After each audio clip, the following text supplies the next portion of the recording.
Olá pessoal, hoje eu vou falar sobre as memórias. E antes disso eu queria dizer o seguinte, que a gente ouve falar, né, que tem um dito aí de que a gente só usa 10% do nosso cérebro. Isso não é verdade. Na verdade a gente usa 100% do cérebro. Acontece que 90% daquilo que a gente usa acontece de forma automática e fica registrado no nosso inconsciente. E por outro lado, somente 10% passa pelo nível do nosso lado consciente. E então tudo acontece em nível de memória. Então tudo o que a gente vivencia fica registrado naquilo que a gente chama de inconsciente. Uns chamam de inconsciente, outros chamam de memórias celulares internas, outros chamam de inconsciente coletivo. Na verdade, tudo isso fica registrado na nossa memória. E essas memórias, elas são reativadas a todo momento de acordo com as circunstâncias. Eu vou dar um exemplo das memórias de procedimento. Memórias de procedimento são aquelas em que você faz de forma automática alguma tarefa. Por exemplo, amarrar o sapato. Você hoje não pensa, eu tenho que amarrar assim e assim. Você amarra automaticamente, não é? Por quê? Porque quando criança você treinou a amarrar o sapato, aprendeu, e esse aprendizado, essa memória, ficou registrada lá no que a gente chama de arquivo, disco rígido, analogicamente falando. Então, toda vez que você vai amarrar o sapato, você ativa essa memória e amarra o sapato automaticamente. O mesmo acontece quando você está dirigindo. Hoje você dirige de forma automática. Você nem pensa para colocar o pé na embreagem ou no acelerador. Antes, quando você estava aprendendo, você até errava muito mais, porque você fazia aquilo mecanicamente, quase que dissociado. À medida que você foi repetindo o procedimento, isso foi ficando registrado na sua memória. Então agora, eu vou falar de outras 4 memórias. Memórias que a gente a todo momento está reativando também de acordo com a situação. Por exemplo, as memórias herdadas.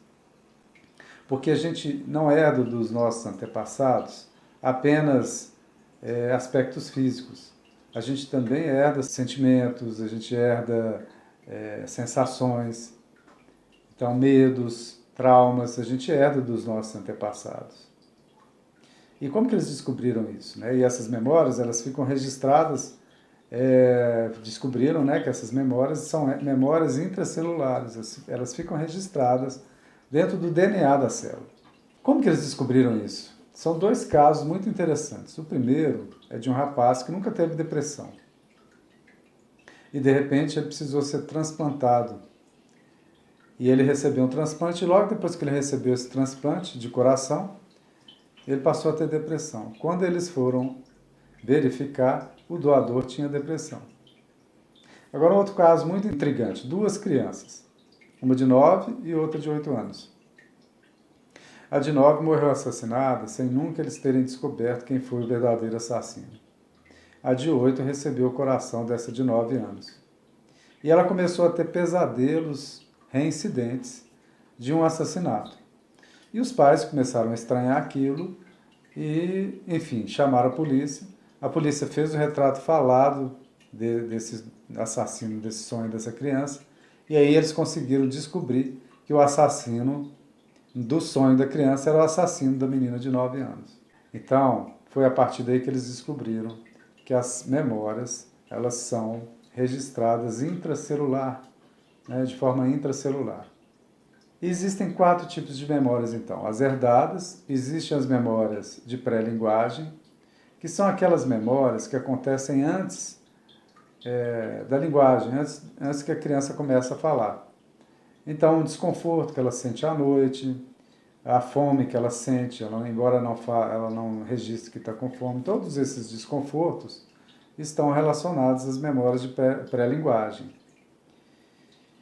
E lá na frente, se houver um desconforto associado, uma fome, alguma coisa assim, ela pode despertar essas memórias e identificar que aquele desconforto é fome, por exemplo. As memórias de pré-operacionais, né, no período pré-operacional lógico, são aquelas memórias relacionadas ao período entre 2 e 5 anos. é quando a criança, por exemplo, ela pau é pau e pedra é pedra para aquela criança.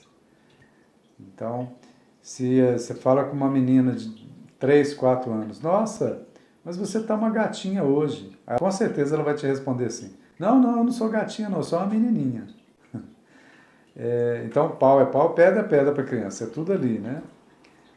Essas memórias também ficam registradas, tudo aquilo que acontece nesse período são registrados, todas as vivências que ela escuta são registradas, né? Então, por exemplo, a criança esbarra numa jarra, essa jarra cai no chão. E né, os parentes vão dizer para ela, não menina, você é desastrada, você não presta atenção, você, você é distraída. Isso fica registrado. Né? Amanhã ou depois, por exemplo, ela vai participar de uma entrevista de emprego, ela vai ficar insegura. Por quê? Porque ela registrou naquela época, entre 3 e 4 anos, e ela pegou isso literalmente, de que ela é desastrada, que ela é distraída. Então, lá na entrevista de emprego, ela pode sentir uma insegurança nesse sentido, porque ela introjetou essa crença de que ela é distraída, que ela é desastrada, que ela não presta atenção. Outra memória são as memórias traumáticas. São aquelas memórias onde ocorreu algum trauma. E trauma é qualquer evento que pode ameaçar a integridade física, mental ou emocional do indivíduo. E numa situação traumática, geralmente a gente aciona uma parte do cérebro que está relacionada à sobrevivência, que é lutar, fugir ou congelar. E aí, nesse momento, há como que um sequestro da nossa região cortical do cérebro, analítica. Então, numa situação traumática, eu não penso. Então, o cachorro soltou lá da corrente, veio na sua direção.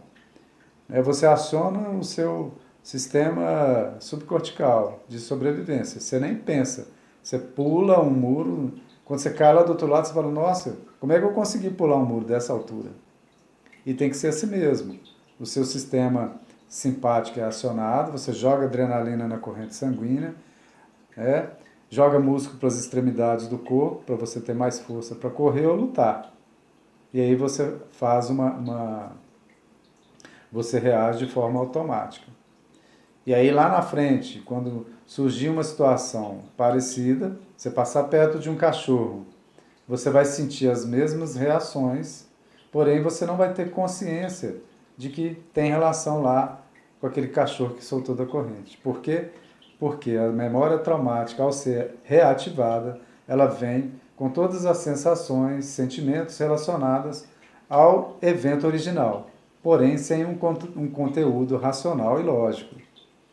Então, aqui na terapia, quando a gente trabalha com regressão de memória, a ideia é, a partir de um sintoma, a partir de situações em que eu estou sentindo além, sem entender o que eu estou sentindo, sem entender o que eu estou pensando, reações que vão acontecendo automático, sendo que eu não tomo conhecimento daquilo, eu não identifico de onde que vem isso. Sintomas de ansiedade, às vezes, de depressão, sem uma causa específica.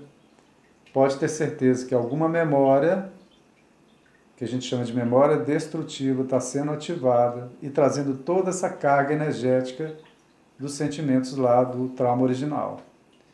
E a ideia, então, é, através da regressão, levantar esses dados, levantar esses fatos que aconteceram e, junto com o paciente, através da hipnose, limpar todos esses sentimentos, sensações desconfortáveis que, embora esteja vivendo hoje, estão relacionados com um fato traumático acontecido lá atrás, talvez na infância, ou talvez até mesmo de um antepassado. Então é esse o recado que eu tinha para dizer para vocês. Até a próxima.